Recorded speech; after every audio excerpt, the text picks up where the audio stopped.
GSTV સૌપ્રથમ વાત કરીએ તો હિન્દુઓના સર્વોચ્ચ ધર્મગુરુ સ્વામી અવિમુક્તેશ્વરાનંદ સરસ્વતીના અપમાનના વિરોધમાં તેમના સમર્થનમાં આજે પાટણના જગન્નાથજી મંદિર ખાતે ભવ્ય ધરણા કાર્યક્રમ યોજાયો હતો।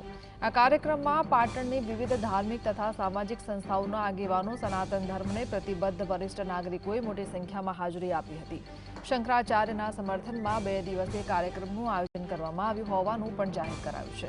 આ પ્રસંગે મંદિરના ટ્રસ્ટીઓ તેમજ શ્રી સમસ્ત ગુજરાત બ્રહ્મ સમાજ પાટણ જિલ્લા પ્રમુખ શ્રી આચાર્ય પિયુષ દ્વારા તમામ સનાતન ધર્મીઓને આ કાર્યક્રમમાં જોડાવા જાહેર અપીલ કરવામાં આવી હતી।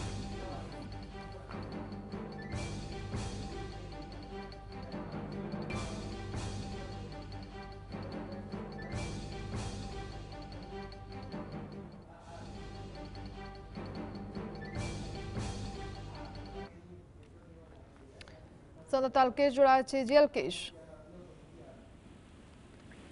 એના ચોક્કસ જે રીતે કુંભના મેળામાં શંકરાચાર્યને અંદર સ્નાન કરવા જવા આવ્યા હતા માઘ મેળામાં, ત્યારે એને ધક્કામુક્કીનો વિરોધ અત્યારે હવે સમગ્ર જગ્યાએ તેવી સનાતનની સામે આ જે આક્રોશ છે એમાં જે કહેવાય ને પાટણના જગન્નાથ મંદિરના અને અન્ય મંદિરના પૂજારીઓ તેમજ અન્ય સમાજના આગેવાનોએ આજે ધરણાનો કાર્યક્રમ રાખ્યો હતો અને જે જગન્નાથ મંદિર હતું ત્યાં જગન્નાથ મંદિરમાં તેઓએ ધરણા પર ઉતર્યા હતા।